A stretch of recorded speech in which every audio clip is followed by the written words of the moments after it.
करके कृत्या नाम की राक्षसी को प्रकट किया और अम्बरीश की ओर पठा दिया। बोले जाओ जला करके इसको भस्म कर दो।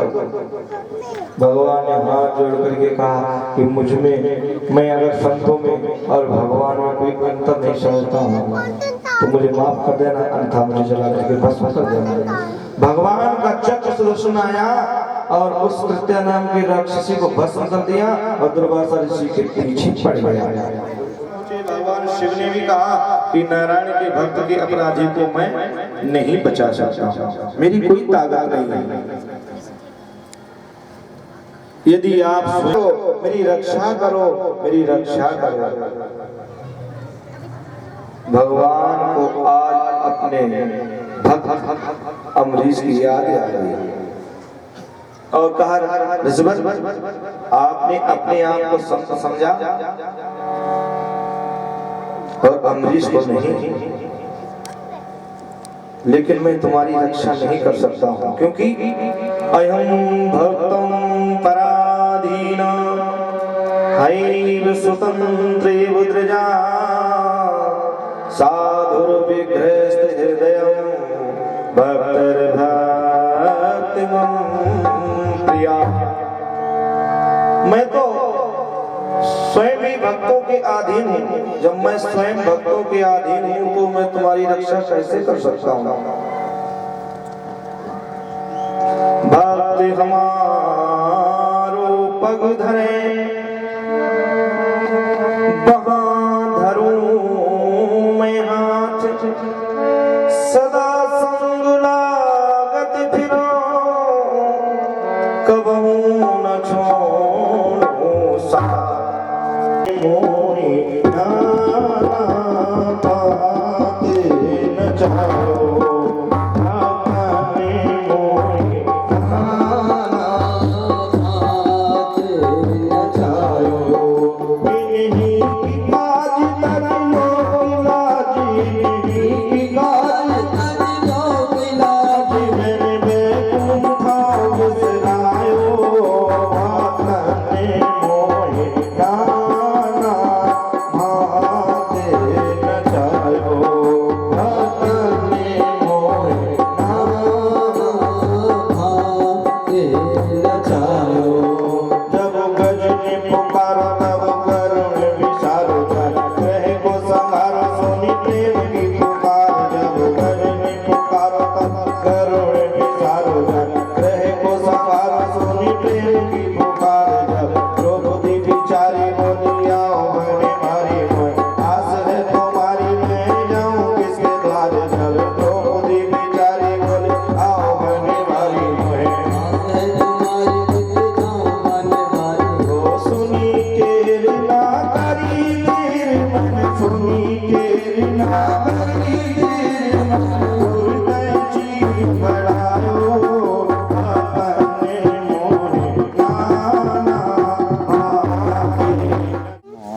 व्यास के कारण एक विदित ही नहीं हो पाया, पत्नी का घड़ा कौन सा मेरा कौन सा।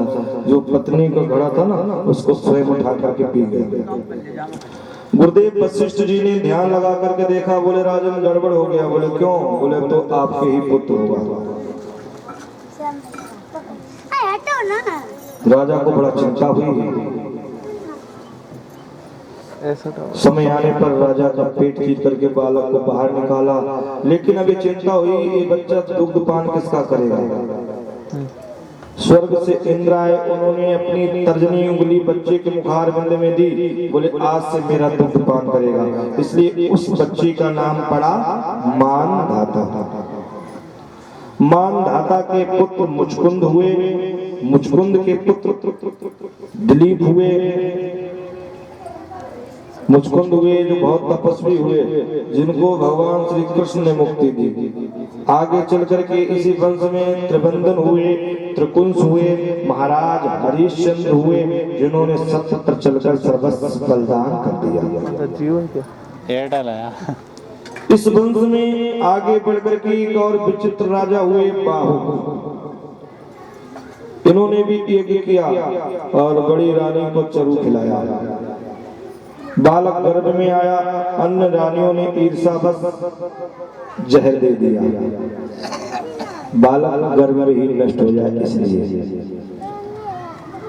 लेकिन गुरुदेव वशिष्ठ जी ने अपनी मंत्र शक्ति से उस बच्चे को मरने नहीं दिया। जब बच्चे ने जन्म लिया तो गर जहर को कहते हैं गर उसके सर पर रखा पाया गया, इसलिए उसका नाम पड़ा सगर। सगर की दो पत्नी हुई, एक का नाम सुमिति और एक का नाम केसरी। सुमति ने असमंजस को जन्म दिया, केसरी ने एक मांस पिंड को जन्म दिया। क्रोध में आकर के उन्होंने उस मांस पिंड के 60,000 टुकड़े कर दिए, लेकिन मंत्र शक्ति से गुरुदेव वशिष्ठ जी ने उन 60,000 टुकड़ों को भी बालक बना दिया। इसलिए राजा सगर के कितने पुत्र हो गए? 60,000 पुत्र हो गए। एक बार राजा सगर ने अश्वमेध यज्ञ किया, यज्ञ का घोड़ा इंद्र चुरा ले गया। इंद्र ने वह घोड़ा भगवान कपिल देव के आश्रम पर जाकर के बांध दिया। सगर के पुत्रों ने खोजना प्रारंभ किया। जब घोड़ा कहीं नहीं मिला तो उन्होंने समुद्र को खोदना प्रारंभ कर दिया। समुद्र को खोदते खोदते खोदते खोदते इतना गहरा बना दिया कि उसका नाम भी पड़ गया सागर। पहले इसका नाम क्या था? समुद्र। अब सगर के पुत्रों ने खोदा तो उसका नाम पड़ गया सागर। हाँ जी, कौन भी? भगवान कपिल देव के आश्रम पर घोड़ा बंधा पाया सगर के पुत्र मारने को दौड़े। भगवान कपिल देव तपस्या कर रहे थे, नेत्र खुलते ही 60,000 पुत्र जल करके भस्म हो जाते हैं। अब असमंजस ने भगवान कपिल देव से प्रार्थना की कि प्रभु इनको सदगति तो कम से कम प्राप्त हुई जाए। तो भगवान कपिल देव प्रसन्न हुए। उन्होंने कहा जो भगवान वामन के चरणों से प्रकट श्रीमती गंगा जी अगर उनका इनको स्पर्श हो जाए तो इनको मुक्ति अवश्य मिलेगी। असमंजस के पुत्र अंशुमान ने भी घोर तपस्या की माँ गंगा को लाने के लिए, लेकिन उनको दर्शन तक नहीं हुआ। उसके बाद दिलीप ने भी बहुत तपस्या की, लेकिन माँ गंगा को ना ला सके। भगीरथ की तपस्या से प्रसन्न होकर के माँ गंगा 3 शर्तें मान करके सबसे पहले ब्रह्मा जी के कमंडल से निकल करके ध्रुवलोक में आई। ध्रुवलोक से सप्तऋषि मंडल पर आई, भगवान शिव की जटा में पधारी और भगवान शिव की जटा से निकलना प्रारंभ किया। सुमेरु पर्वत पर आए, हिमालय पर्वत पर आए और हिमालय पर्वत से निकलना आरंभ किया। भगीरथ के साथ साथ मां गंगा पृथ्वी लोक पर पधारी, सगर के पुत्रों का भस्म का स्पर्श किया और उनको सद्गति प्राप्त हुई। आगे चल करके इसी वंश में महापराक्रमी भगीरथ के वंश में राजा खटवांग हुए, दीर्घबाहु हुए, राजा रघु हुए। रघु की कीर्ति फैल गई, सूर्य वंश रघुवंश नाम से प्रसिद्ध हो गया। आगे चल चल के इसी वंश में महाराज दशरथ हुए। 3 रानियां होने पर भी राजा ने संतान थे, कोई संतान नहीं थी। चौथापन आ गया। राजा ने देखा शीशम में बाल तो सफेद हो गए, दाढ़ी भी सफेद है, लेकिन संतान कोई नहीं है। संतानहीन की यहाँ वहाँ कोई न बात सुपर है, इस दुख से बढ़कर के और कोई दुख न दुख है। इसलिए हमारे शास्त्रों ने कहा अगर संतान ना हो तो संतान उत्पत्ति का उपाय करो। हरवंश पुराण कथा सुनो, दुर्गा सचंडी यज्ञ करो। राजा दशरथ बड़ा चिंतित हो गए और एक बार मन में बड़ा दुखी भी हुए, मन में क्षोभ हुआ। एक बारी भूपति मन माही, भयोग नाम मोरी सुख पाई। एक बारी भूपति मन माही, भयोग नाम मोरे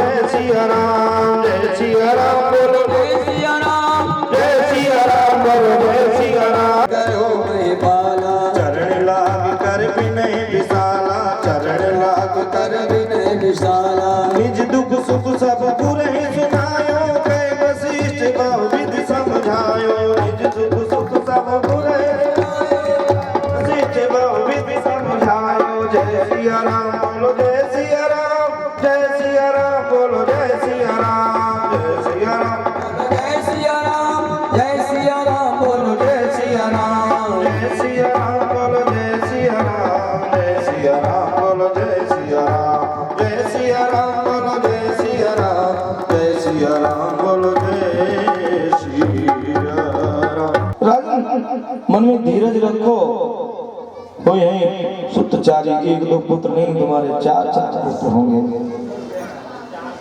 त्रिभुवन विदित सकल, तीनों लोगों में जिनका नाम होगा और भक्तों के दुख को दूर करने वाले होंगे।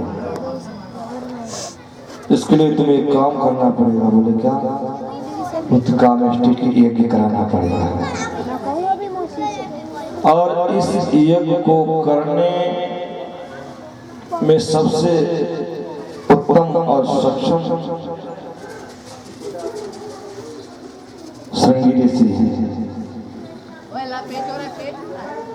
क्योंकि प्रत्येक डॉक्टर अपनी अपनी मर्ज का होता है। इस यज्ञ को करने में विशेषज्ञ कौन है? श्रृंगी ऋषि। वशिष्ठ ने श्रृंगी ऋषि को बुलाया, उत्कामेष्टि यज्ञ किया।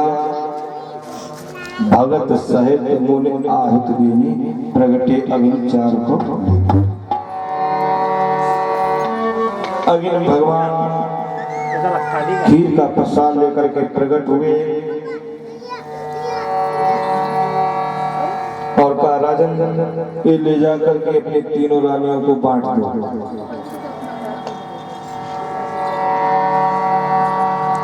जैसा उचित समझो वैसा बांट दो। राजा ने बड़े प्रसन्न मन से प्रसाद लिया और ले जाकर के कौशल्या की कई और सुमित्रा को प्रसाद दिया।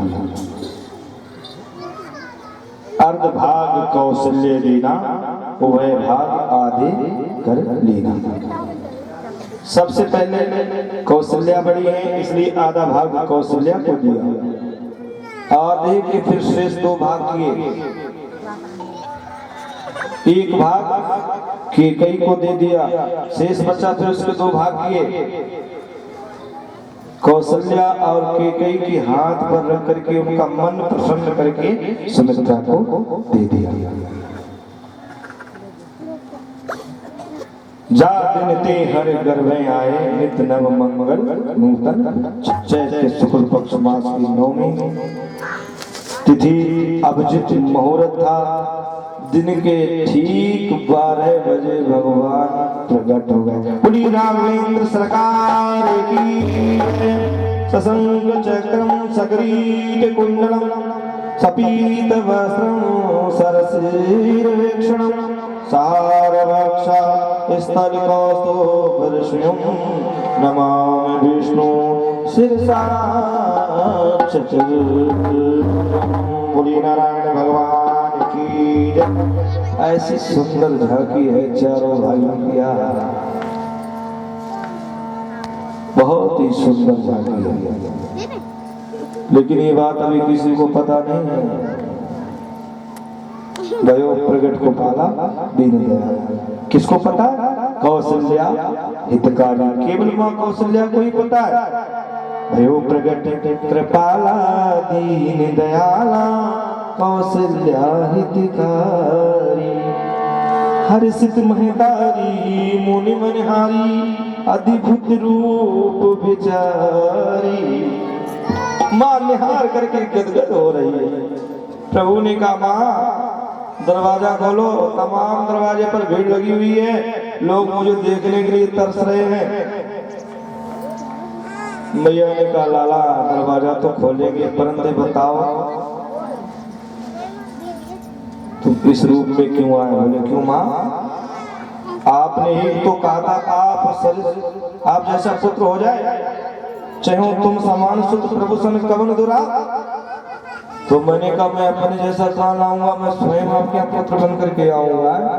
आप सरिस खोजो कहाँ जाई, नृप तब तनय हूँ मैं आई। बोले वो तो ठीक है, लेकिन कई 4 हाथ का बेटा होता, एक हाथ में शंख है, चक्र है, गदा है, पद्म है, अरे कहीं 3.5 हाथ का बेटा होता। आप तो पुत्र का पिता बनकर के पधारे हैं, 2 हाथ हटाओ। भगवान ने कहा ठीक है, 2 हाथ हटा लिए। माँ के कहने पर बोले थोड़ा छोटे भी हो जाओ, छोटे भी हो गए। बोले माँ आप तो खोलो। बोले अभी नहीं, अब नवीन हो। भगवान ने वस्त्र उतार दिए, छोटे हो गए तो नवीन होने में क्या ले, वस्त्र उतार दिया। बोले जैसे संसारिक बच्चे रोते हैं ना, वैसे रोना भी तो कम से कम प्रारंभ करो। भगवान ने कहा भैया बड़ा परेशान कर रही, कभी कभी छोटे हो जाओ, कभी कहते हैं नंगे हो जाओ, कभी कहते रो। मैया के कहने पर परमात्मा ने रोना भी प्रारंभ कर दिया। इस चरित्र जो गावे हर पद पावे तेन परम भव रूपा। जो इस चरित्र को गाते हैं वे कभी भवभूप सागर में नहीं गिरते। सुमित्रा ने लक्ष्मण और शत्रुघ्न चारों भाइयों की सुंदरता का बखान नहीं किया जा सकता। सुंदर है चारों भैया, अवधि में बाजे बधैया। चारों भैया अवधि में बाजे बधैया, बाजे बधैया रमा बाजे बधैया, बाजे बधैया रमा बाजे बधैया। प्रकट हुए, जो नाचना चाहे नाच भी सकता, खड़े हो जाए। और आज नहीं नाचोगे तो नाचोगे। तो बाजे बधैया रमा बाजे बधैया, बाजे बधैया रमा बाजे बधैया। सुंदर सुंदर चारों भैया, अवधि में बाजे बधैया। सुंदर है चारों भैया, अवधि में बाजे बधैया। सुंदर चारों भैया, अवधि में बाजे बधैया। सुंदर चारों भैया, अवधि में बाजे बधैया। बंदने वाले बंदे मनन में, बंदने वाले बंदे मनन में। नाचेंगे नाचेंगे नाचेंगे लोग लोगैया, अवधि में बाजे बधैया। नाचेंगे लोग लोगैया, अवधि में बाजे बधैया। सुंदर चारों भैया, अवधि में बाजे बधैया। सुंदर चारों भैया, अवधि में बाजे बधैया। बाजे बधैया रमा बाजे बधैया, बाजे बधैया रमा बाजे बधैया। सुंदर चारों भैया, अवधि में बाजे बधैया। सुंदर चारों भैया, अवधि में बाजे बधैया।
खुशी मन में राजा, आज खुशी मन में।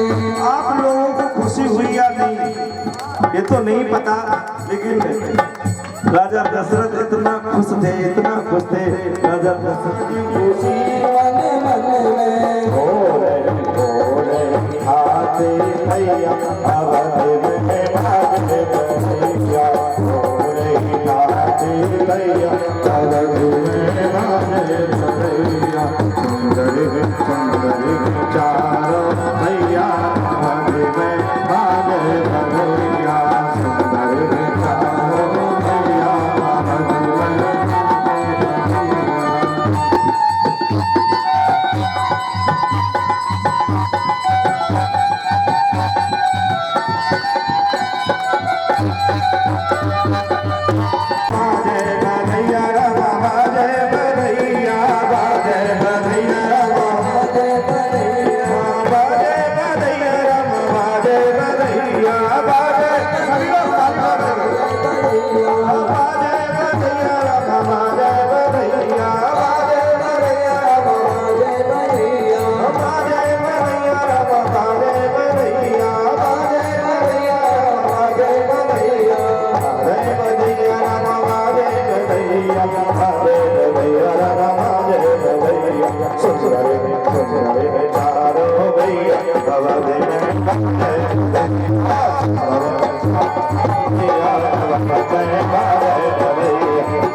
खुशियां मनाएंगे। प्रभु रामचंद्र जी भगवान अवतारित हुए हैं, इसलिए सभी लोग ताली बजाएंगे।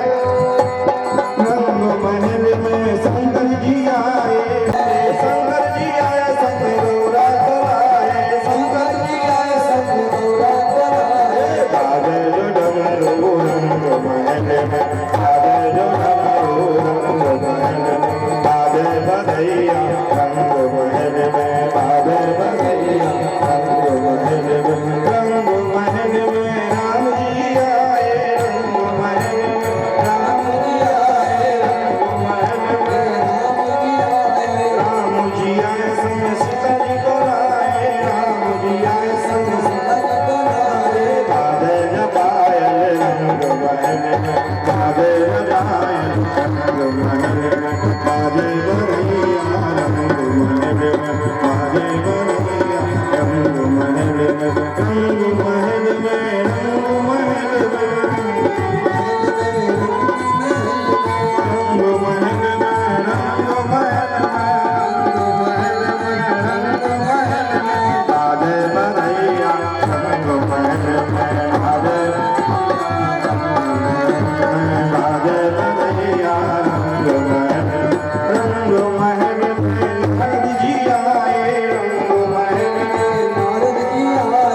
रामचंद्र महाराज की, श्री लखन लाल की, श्री शत्रुघ्न लाल की, श्री भरत लाल की, चारों भाइयों की, भक्त और भगवान की जय।